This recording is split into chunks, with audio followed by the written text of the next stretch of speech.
juga selamat sore pada para peserta e-seminar ini. Mudah-mudahan yang kita bicarakan hari ini sangat bermanfaat buat kita semua. Kita akan membicarakan suatu pendekatan holistik dalam pencegahan dan penanggulangan kanker. Tadi sudah banyak dibicarakan oleh Dr. Eka, jadi kita akan untuk mempersingkat waktu, saya akan membicarakan secara garis besar ini pendahuluannya. Terapi konvensional untuk kanker biasanya adalah operasi, radiasi, dan kemoterapi. Ada lagi hormonal terapi. Tapi hasil ini masih belum memuaskan. Karena itu maka banyak cara-cara lain untuk mengobati kanker yang kita bilang terapi yang tidak konvensional. Sering juga disebut terapi alternatif, terapi komplementer. Ini banyak macamnya. Tapi yang dibicarakan saat ini yang kita dalam sore ini kita batasin terapi metabolik dan makrobiotik. Banyak cara pengobatan kanker lain yang termasuk dalam alternatif, misalnya benalu teh, singkong racun. Pelopor dari pengobatan singkong racun di Indonesia ini Dr. Gunawan dan Todung Simanjuntak juga itu. Letril, Comfrey, sarang semut juga pernah dibilang, B17, ada lagi Jason Winters tea, kemudian ada keladi tikus, banyak macam. Tapi yang kita bicarakan metabolik dan makrobiotik. Kanker, ini kalau secara konvensional kita boleh digolongkan dalam penyakit-penyakit tumor disease.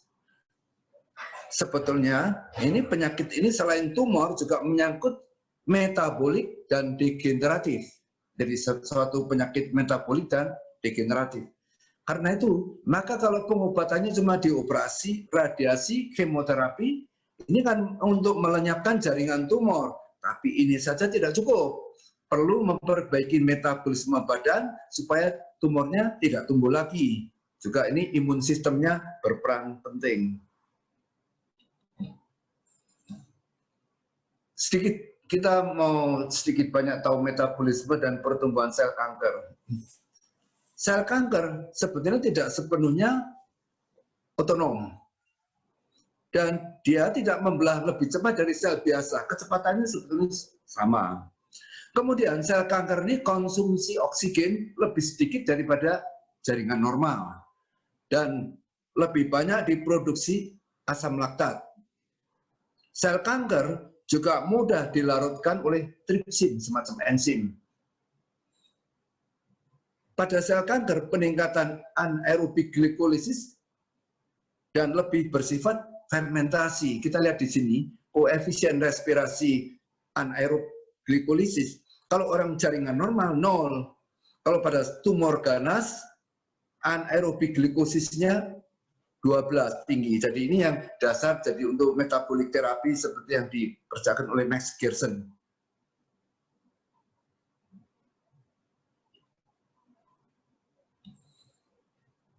Pertumbuhan tumor ini tergantung dari mekanisme imunologi dari penjamu.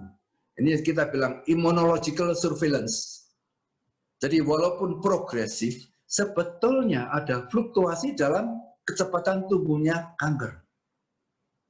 Tumor mempunyai struktur yang kompleks, ada yang proliferatif, ada yang non-proliferatif.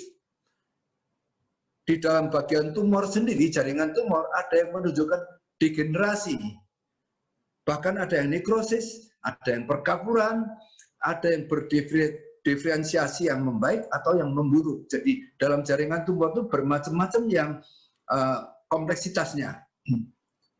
Bahkan ada ditemukan kanker yang tidak aktif, ada yang tumbuhnya lambat, terhenti, bahkan ada yang regresi spontan. Jadi memang kanker itu menakutkan, tapi sebetulnya tidak begitu. Jadi banyak hal-hal yang sebetulnya di dalam badan kita yang masih misteri sebetulnya. Jadi banyak yang tergantung dari kita sendiri.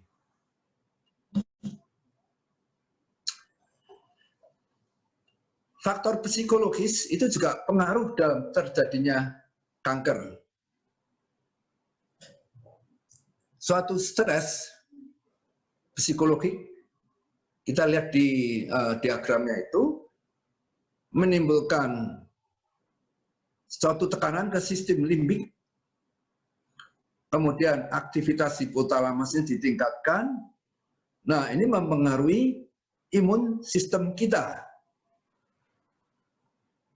Jadi kalau ada stres yang parah, itu akan ada penekanan aktivisasi dari imunologi.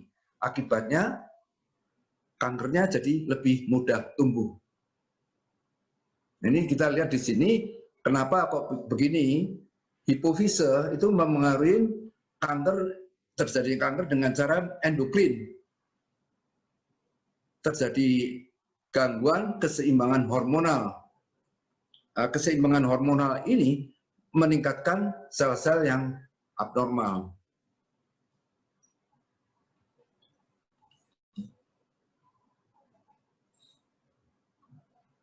Kalau tadi dikatakan stres bisa menimbulkan atau faktor terjadinya kanker, sebaliknya psikologis juga bisa kita pakai untuk menyembuhkan kanker. Ini yang terbalik. Jadi sekarang persepsi diri yang benar, adanya harapan, antisipasi, mengenai sistem limbik, hipotalamus, kemudian sistem hormonnya. Kalau tadi dengan stres, adrenalnya ditingkatkan. Jadi banyakan kortikosteroid itu menekan pertumbuhan sel darah putih, itu yang tadi. Jadi limfosit ditekan, imun sistem turun, gampang terjadi sel kanker. Sebaliknya kalau kita mau sembuh dari sel kanker, dibalik cara pemikirannya. Jangan stres, ini akan sistem imunnya akan meningkat. Sebenarnya sederhana. Buat para peserta sebenarnya nggak besar rumit-rumit, yang penting kalau pikiran yang positif itu meningkatkan imun sistem kita. Kalau pikiran negatif menurunkan imun sistem kita. Jadi kalau kita pikirannya positif, imun sistem meningkat, terjadi regresi dari sel kanker. Ini salah satu, ada Simonton yang di gambarnya ini. Dia Simonton dan Simonton. Yang Simonton yang satu tuh radio onkologis, istrinya Stephanie Simonton. Mereka bikin program terapi visualisasi. Intinya pikiran dapat dilatih untuk meningkatkan aktivitas imunologi. Jadi si pasien ikut dalam programnya mereka, latihan mental untuk membayangkan sel kankernya bisa dihancurkan oleh leukosit atau sistem pertahanan dari badan. Saya kasih contoh, misalnya ada anak kecil dengan leukemia. Leukemia adalah kanker darah. Anak kecil kan dia tidak, ya pikiran tidak macam-macam. Ikut dalam program ini, si anak tadi membayangkan, misalnya membayangkan sel darah putih normal, ada sel darah putih yang leukemia. Nah, sel leukemia itu bisa dibayangkan sebagai sesuatu, misalnya nih, sebagai ubur-ubur. Kemudian kita punya imun sistemnya sebagai suatu ikan piranha yang aktif, ubur-uburnya dimakan.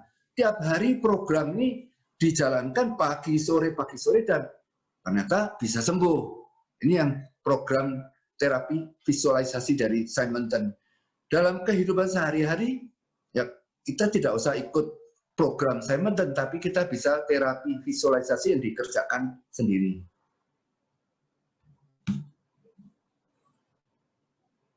Kemudian pengobatan alternatif. Kalau yang alternatif atau komplementer ini memperbaiki metabolisme sel badan dan meningkatkan daya tahan badan, imunologi, responsnya ditingkatkan. Yang terkenal di sini ini metabolic therapy atau yang di Eropa disebut biological medicine. Yang terkenal ini Max Gerson, pelopor terapi metabolik klasik. Dia mengatakan bahwa kanker adalah penyakit degeneratif. Gambar di sini sebenarnya bukan gambarnya Max Gerson, ini gambarnya Dr. Albert Schweitzer, peraih Nobel. Menurut Albert Schweitzer, Max Gerson dianggap sebagai seorang jenius dalam kedokteran. Jadi dia mengobati kanker dengan suatu metodenya yang sangat revolusioner. Programnya ini meliputi diet, pemberian enzim, vitamin, mineral, program detox, program reinforcement dari hati, terapi suportif, dan program fisioterapi. Ini dari Max Gerson nih, metabolic terapi. Nah, pengobatan kanker yang ideal ini menurut terapi metabolik membawa tubuh kita kembali ke fisiologi yang normal untuk suatu daya tahan yang baik. Diet makanan segar, sayur hijau, buah-buahan yang kaya akan enzim, oksidasi, mineral, dan vitamin. Kalau makanan segar, sayur segar itu masih mengandung enzim oksidasi yang banyak. Dan seperti tadi sudah dikatakan sebelumnya, sel kanker lebih metabolismenya anaerob, jadi tanpa oksigen. Maka karena itu diberikan makanan yang kaya oksigen atau oksidasi, itu akan membunuh sel kankernya. Kemudian satu lagi detox. Diperlukan suatu periode puasa. Jadi periode puasa hanya minum jus buah dan sayur. Dan enema. Enema ini adalah suatu prosedur untuk cuci usus. Jadi colon cleansing atau colon irrigation. Nah, dalam terapi metabolik, kadang-kadang dalam satu hari kita cuci usus berapa kali. Dan dalam cuci usus ini dipakai kopi. Maka namanya coffee enema. Coffee enema ini, jadi bukan kopi yang diminum, tapi kopi yang dimasukkan dari enema, menurut Gerson, dia akan menyebabkan pelebaran pembuluh darah dari sekitar anus atau plexus hemorrhoidalis. Kopinya langsung masuk ke dalam hati, melebarkan saluran-saluran hati, racunnya banyak dibuang ke usus. Dan ini karena tidak diminum, dalam berapa menit kopinya sudah dikeluarkan dari badan. Lain kalau kita minum kopi, efeknya berjam-jam, bisa menimbulkan tekanan darah atau jantungnya berdebar dan lain-lain. Kalau kopi enema ini cuma dalam berapa puluh menit, kopinya sudah hilang dari badan. Kasus yang disembuhkan ini banyak penyakit, kanker, misalnya kanker paru, yang terminal, limfoma, karsinoma payudara, prostat, serviks, melanoma, tumor otak, dan lain-lain. Selain kanker, juga terapi metabolik ini bagus untuk penyakit degeneratif. Jadi untuk penyakit yang bukan kanker, tapi yang penyakit yang kerusakan jaringan tubuh, bagus sekali. Jadi tadi juga ini dari jus makanan segar yang mengandung enzim oksidasi tinggi. Kadang-kadang dimulai dengan program puasa. Ini puasa ini yang banyak dipakai di aliran naturopati di Amerika maupun di Eropa. Dalam keadaan puasa, tapi di sini beda ya, puasa di dalam kedokteran ini puasa dari Hippocrates, orangnya minum yang cairannya harus cukup untuk mencegah jangan dehidrasi. Nah, dalam keadaan puasa terjadi suatu proses yang kita bilang auto digest. Jadi jaringan lemak atau jaringan yang patologis, jaringan yang abnormal di dalam badan kita itu yang dimakan dulu. Auto digest. Nah, demikian pula jaringan tumor mengalami autolisis lebih dulu daripada jaringan normal. Dan juga di dalam puasa ini akan terjadi suatu peremajaan sel dari sel normal. Puasa itu peremajaan sel ini kita bisa lihat pada binatang. Beberapa jenis binatang, misalnya ular dan lain-lain itu dengan puasa mereka terjadi peremajaan sel yang normal. Pada beruang juga itu pada saat hibernasi dengan puasa itu jaringan lemaknya di auto digest dulu dan terjadi regenerasi dari sel-sel yang baru. Ini dalam kedokteran konvensional puasa ini sering tidak disebut-sebut dan masih dianggap suatu yang agak tabu. Padahal menurut nature hygiene, manusia itu pada percobaan dengan puasa tapi minum air bisa bertahan sedikitnya 30 hari. Terjadi penurunan berat badan, tapi sebetulnya baik untuk kesehatan dan terutama untuk peremajaan sel dan sel-sel yang nggak normal dihancurkan dulu, auto digest dulu.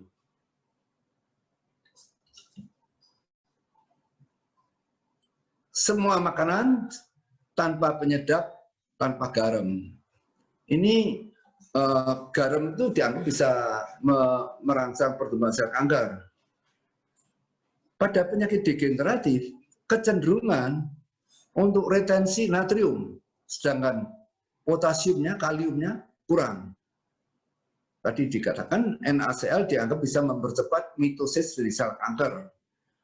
Potasium diberikan untuk meningkatkan potensial membran sel, bisa dalam bentuk potasium glukonat, laktat, fosfat, atau infus. Bersama glukosa dan insulin ini suatu metode yang dalam kedokteran disebut metode dari Sodipalares. Jadi dikasih insulin, glukosa, dan potasiumnya lebih mudah masuk ke dalam sel. Coffee enema untuk detox dikerjakan berapa kali sehari. Yang lain diberikan niacin untuk melebarkan pembuluh darah, yudium, glukol untuk ekstrak tiroid untuk meningkatkan metabolisme rate. Enzim, peptin, pankreatin, dan lain-lain dosis tinggi untuk menghancurkan dinding sel kanker. Kadang-kadang ditambahkan letril atau B17, vitamin C, vitamin E, dosis tinggi, dan selenium. Yang menarik, letril atau B17 itu sekarang ditemukan juga pada bekatol dari nasi.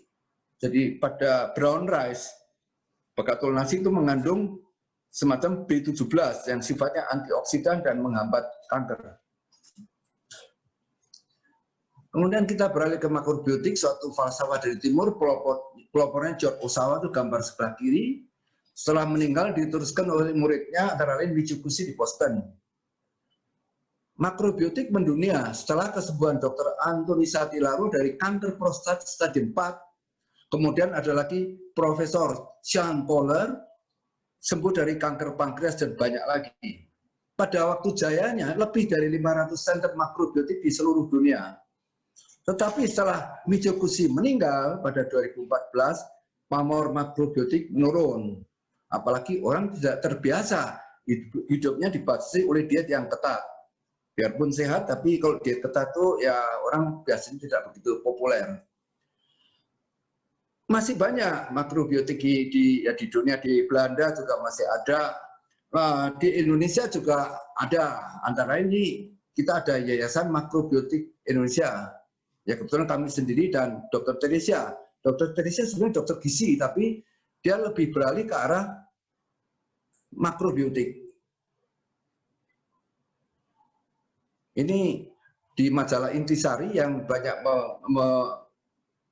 meliput kita waktu itu. Tahun 97 kira-kira. Prinsip makrobiotik mencapai kesehatan yang optimal melalui diet, cara hidup yang baik, harmonis dengan lingkungan. Manusia adalah mikrokosmos dalam makrokosmos. Jadi orang harus serasi dengan alam semesta. Kalau kita serasi dalam alam semesta, ya metabolisme badan kita juga ikut normal. Kanker suatu penyakit degeneratif. Itu sebetulnya kanker ini ekses dari peradaban modern. Timbul dari cara hidup dan makan yang tidak benar. Merupakan akibat akhir di mana telah terjadi kerusakan parah dari metabolisme badan dan kelumpuhan imunologi. Jadi kalau kita mengobati kanker cuma menghancurkan tumor saja, yaitu kurang, tidak tepat.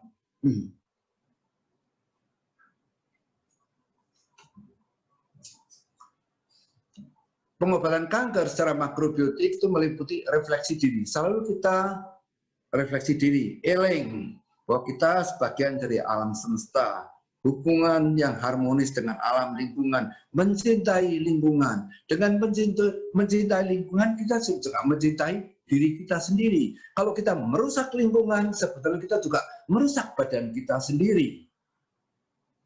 Juga kehidupan sehari-hari yang aktif dan pengaturan diet alami yang seimbang.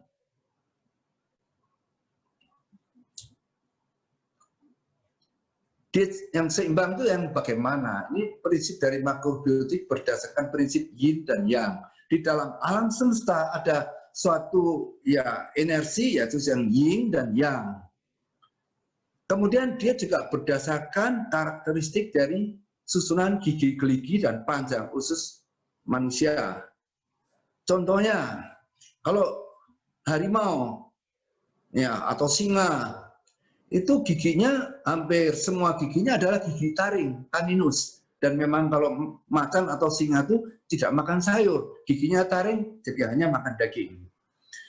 Kalau sapi, itu giginya terutama semuanya geraham semua. Jadi kalau sapi tidak ada gigi taring dan memang tidak makan daging. Kalau tupai, yang ada gigi seri, itu gigi seri itu memecah biji-bijian. Kalau manusia, kita mempunyai ada gigi seri, ada gigi taring, ada gigi geraham atau premolar. Jadi kita sebetulnya omnivora, bisa memakan segala makanan, termasuk daging. Tetapi karena caninus kita hanya 4, jadi kita boleh makan daging 4/32, jadi bolehnya 1/8 dari total volume makanan. Jadi kalau makan daging melulu, jangka panjang kurang menguntungkan untuk kita. Lagi pula panjang usus manusia, itu beda. Kalau harimau, macan, karnivora, itu ususnya pendek.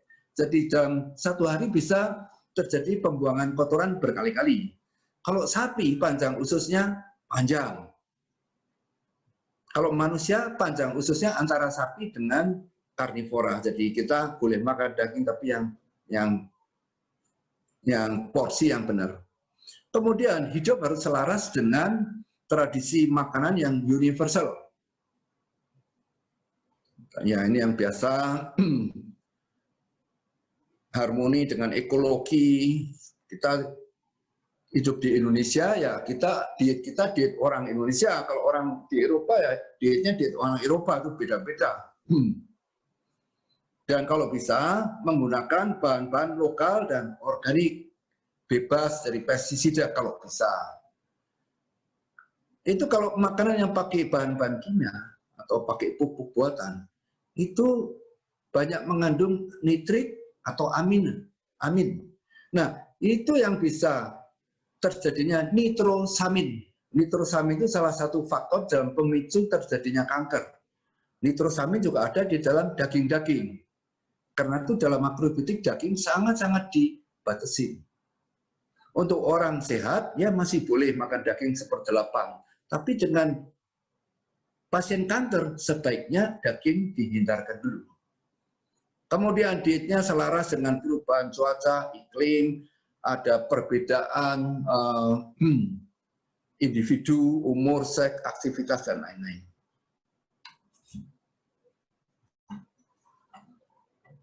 Ini tadi kira-kira komposisi diet makrobiotik pernah dibicarakan berapa kali dalam seminar yang sebelumnya. Mungkin untuk menghemat waktu saya lewatkan saja. Kira-kira prinsipnya 50-60% nasi, tapi nasinya brown rice, beras pecah kulit. 25-30% sayuran, 10-15% biji-bijian protein, 5-10% fermented food, kemudian 5-10% buah-buahan. Padi-padiannya nasi, brown rice, sayuran, protein, bumbu, fermented food, buah-buahan.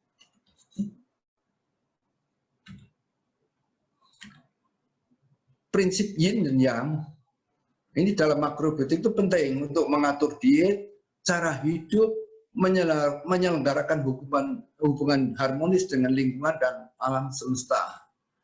Ini sekali lagi ya, untuk secara singkat, termasuk yin adalah yang dingin, kalau yang panas, kalau energi yin yang sentrifugal, kalau yang sentripetal. Sentripetal itu menuju ke arah bumi. Yang satu basah, kering, malam, siang. Saya kasih contoh tuh sentrifugal, sentripetal. Sayur kalau yang tumbuhnya ke dalam tanah, misalnya wortel, lobak, gubu, itu lebih yang dibandingkan dengan sayur yang tumbuhnya ke arah atas. Sayur yang lebih berair, yang daunnya lebar-lebar, itu lebih yin. Kalau sayur yang lebih padat, itu lebih yang.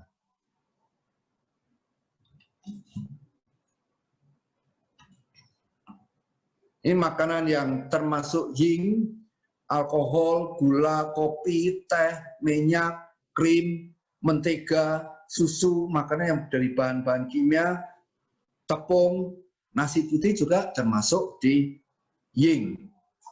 Yang sebelah kiri yin. Kalau yang sebelah kanan itu yang. Yang termasuk yang itu garam, daging, telur, keju, rokok itu juga yang. Saya kasih contoh dalam fenomena sehari-hari. Kalau orang merokok itu yang kering, jadi biasanya kering. Kalau banyak merokok biasanya orangnya kurus. Kalau orang berhenti merokok biasanya jadi gemuk. Kemudian kalau merokok maunya ngopi, karena kopi itu yin, jadi selalu badan kita mencari posisi yang enak. Kalau banyak makan asin, itu asin garam, itu yang very yang, mulutnya kering. Jadi maunya habis makan yang asin-asin, maunya minum yang manis-manis. Ibu-ibu habis makan ayam goreng dan lain-lain, ayam bakar, habis makan sate, maunya dessertnya, maunya es krim, maunya puding dan lain-lain. Jadi selalu kalau kita konsumsi banyak makanan yang, badan kita mencari kompensasinya yin. Nah, makanan yang netral, nah itu tadi brown rice atau beras pecah kulit. Selain beras pecah kulit, yaitu padi-padian yang lain, jagung, oat, havermut itu tapi yang whole grain, millet, jawot. Jawot itu makanan yang bagus. Sayangnya di Indonesia kita jawotnya dikasih makan per kutut. Ya, padahal itu sebenarnya bagus buat kita sendiri. Ada lagi jali-jali, pearl barley itu juga bagus. Kemudian kacang-kacangan, biji-bijian, itu yang posisinya dalam makrobiotik mendekati daerah yang seimbang. Buah-buahan termasuk yin. Sayuran juga sebetulnya termasuk sedikit yin. Jadi karena itu nanti dalam penggunaan sayur boleh ada yang dimakan mentah. Tapi kalau mau dibikin netral, sayurnya kita dibikin yang. Cara bikin yang itu dengan cara dimasak. Cara masak itu bisa dengan ya tadi masak yang kukus, yang tumis dan lain-lain. Tapi kadang-kadang kalau kita pengen sayurnya masih seger, masih crispy, tapi kita mau bikin sayurnya menjadi tidak terlalu yin, caranya misalnya dengan itu misalnya kalau di Korea orang bikin kimchi, kalau di Jerman bikin sauerkraut, jadi sayurnya dikasih garam, diperem dalam suatu masa tertentu, karena dapat garam, sayurnya menjadi lebih dari yin menjadi ke arah yang, lebih ke netral. Tetap sayurnya masih seger, masih crispy. Pada waktu makan, ya pasti itu garamnya dicuci dulu, kira-kira begitu. Kemudian cara makan yang benar, kunyah dengan cermat, orang normal 30 kali. Kalau yang giginya sudah banyak ompong, ya 50 kali. Kalau sudah usianya, bukan karena giginya sudah kurang, kunyahnya dikurang, itu banyak yang salah. Jadi 30 kali itu orang normal, gigi 32. Tapi kalau pada orang tua, giginya sudah kurang, jadi kalau bisa kita tambahin, supaya tujuannya biar makanannya menjadi lebih halus. Pada orang dengan gangguan lambung, ya pernah pada seminar yang lalu saya katakan, kalau orang yang dengan gangguan lambung, kunyahnya 2 kali normal. Tujuannya supaya lebih halus dan dengan dikunyah 2 kali normal, air liurnya menjadi lebih banyak. Air liur banyak gunanya. Pada kanker, kunyahnya harus lama sekali. Kalau bisa lebih dari 100 atau 200 kali.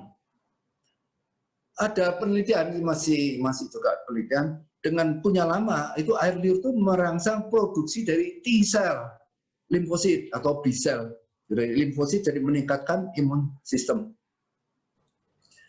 Makan dalam keadaan tenang, mensyukuri makanan yang dihidangkan. Makan 2-3 kali sehari atau menurut kebutuhan. Makan jangan terlalu kenyang dan hindari makan 3 jam sebelum tidurnya yang petunjuk yang biasa. Mohon izin Dr. Indra, 5 menit lagi. Oh iya. Nah, kendala makrobiotik itu adalah yin dan yang. Yin dan yang ini dipakai untuk menerangkan segala fenomena alam, termasuk jenis penyakit, fungsi. Nah, ini yang sering kendala, karena yin yang ini kadang-kadang ya disalah interpretasikan. Ada orang yang tidak sesuai dengan keyakinannya. Padahal ini sebetulnya suatu fenomen alam saja. Penyebab kegagalan kanker yang jadi penyakit kanker, kegagalan pengobatan non konvensional, ini bisa karena penyakit berat atau usia yang lanjut. Kedua, kerusakan organnya sudah terlalu parah. Ginjalnya sudah gagal ginjal, cirrhosis, destroyed lung, metastase lanjut, dan lain-lain. Atau ketiga, sudah diradiasi atau kemo, ini menyebabkan imun sistem buruk, ini jadi gagal. Keempat, pasien kurang yakin, tidak percaya terhadap pengobatan non-konvensional. Kelima, pasiennya bosan dengan makannya, dietnya cuma makan itu terus, itu yang gagal. Keenam, kesadaran diri yang rendah, rasa takut, tidak mengerti bahwa badan kita punya potensi untuk menyembuhkan penyakit. Ini penyebab kegagalan dari pengobatan kanker secara ini tidak konvensional. Nah, ini contoh kasus nih. Kasus pertama, seorang laki-laki 40 tahun pengusaha, pusing, jatuh waktu turun dari tempat tidur. Singkatnya pokoknya di scan, ada tumor otak. Di scan di Jakarta, di Singapura, di Hong Kong, semua sama tumor otak dan harus dioperasi. Oleh Prof. Satya Negara disarankan dioperasi di Jepang, ada suatu masternya di sana. Nah, untuk ke Jepang, waiting list 9 bulan kira-kira. Nah, oleh adik angkatnya seorang dokter, disarankan ke kami untuk diet makrobiotik. Sekarang sudah 31 tahun berlalu, pasien ini masih tetap sehat, bugar, dan dapat bonus berat badan yang tadinya gemuk jadi turun, ideal, dan tensinya stabil. Ini contoh kasus pertama tumor otak yang sembuh dengan makrobiotik murni. Ini hanya makan. Dan tadi pengobatan yang makrobiotik tadi harmoni dengan lingkungan dan lain-lain. Kasus kedua, seorang wanita 50 tahun benjolan di payudara kanan. Nah, oleh putrinya dibawa ke dokter spesialis dan dibilang harus operasi secepat mungkin. Nah, ini pasiennya bingung. Nah, ini karena sudah mau Imlek, kurang seminggu lagi Imlek, dia harus dokter bedah onkologinya bilang harus dioperasi secepatnya, tidak bisa nunggu. Nah, kita coba dengan diet makrobiotik. Nggak sampai 6 bulan, tumornya mengecil dan tidak teraba. Dan sampai sekarang lebih dari 20 tahun, kasus ini pasien ini masih dalam keadaan sehat. Banyak kasus tumor payudara yang belum pasti diagnostiknya. Nah, ini kalau secara kedokteran harus dibuang, dioperasi untuk biopsi dan lain-lain kan. Nah, kalau dengan makrobiotik kita biasanya evaluasi 3 bulan dan banyak yang berhasil. Kasus ketiga, ini berdasarkan terapi yin yang. Dalam suatu pengobatan kanker non konvensional, kami membawakan makrobiotik yin yang ini. Kebetulan ada seorang dokter spesialis THT menghubungi kami. Dokter ini sebelumnya dioperasi kanker usus di Belanda. Setelah operasi, atas inisiatif sendiri, dia menjalankan jus terapi. Tapi mendengar ceramah di makrobiotik bahwa jus itu bisa ekspansif, dia menghubungi kami dan ternyata besoknya memang ada nodul metastase di paru-paru. Periksa ulang di Belanda, ternyata metastase parunya sudah lebih banyak dan mulai batuk-batuk. Nah, menunda kemo, dokter tersebut menghubungi kami untuk diet makrobiotik. Dalam 6 minggu, pasien lebih segar, batuknya berkurang. Dalam 3 bulan, aktivitas fisiknya normal, bahkan lebih baik dari sebelum sakit. Pasien ini kami kasih surat pengantar untuk konsultasi ke Mitsubishi di Boston. Dikatakan di sana juga tumornya sudah mengecil dan tidak aktif. Kemudian 3 tahun tidak ada kabar. Padahal sebelumnya pasien ini tiap 1-2 bulan kontrol ke kita. Dia memanggil saya tadinya Dokter Indra, sekarang dia manggil saya Abang sebetulnya. Karena dia ngangkat saudara semua saya. Tapi sekarang tidak ada kabar. Nah, kemudian teka-teki ini terjawab waktu seorang dokter lain senior konsultasi, dia bilang dokter yang DP ini memberi kesaksian kesembuhan penyakitnya, tapi sayang setelah sembuh makrobiotiknya ditinggalkan dan kembali kebiasaan makan semula. 4 bulan setelah ini dokter ini dirawat dan meninggal. Sayang sekali kasus ini.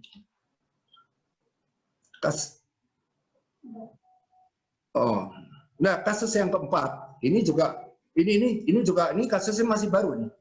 Seorang pasien vertigo, kemudian kejang, pingsan, diobatin nggak membantu. Pada 7 September 2019 ada di foto, lihat di sebelah kiri ada tumor di otaknya, di lobus parietal dan parietal dan frontal cukup besar, 3,6 kali 3 cm. Kemudian disuruh operasi. Karena tidak mau dioperasi, pasien mencari pengobatan alternatif. Pada pasien ini kita lakukan diet makrobiotik ditambah dengan terapi prana dan terapi frekuensi untuk membantu DNA repair. Dalam 3 minggu sudah tidak kejang lagi, pusing berkurang. 1,5 bulan obat anti kejangnya saya stop. Nah, pada tanggal 27 Januari kita bikin MRI lagi. Kita lihat di sini fotonya. Lesinya mengecil. Dan dia bilang sudah tidak terlihat tumor lagi. Nah, di sini kita lihat, dan kadang-kadang dokter itu kadang-kadang ada selalu menyarankan operasi. Pasien ini juga akhirnya pakai biaya sendiri buat MRI. Kita lihat di sini bahwa ini jelas sekali ya. Sampai sekarang pasiennya ini kan terakhir bulan Januari. Sampai sekarang masih dalam keadaan sehat dan masih menjalankan diet makrobiotik. Penutup, pengobatan kanker ini sebetulnya adalah suatu konsep of totality.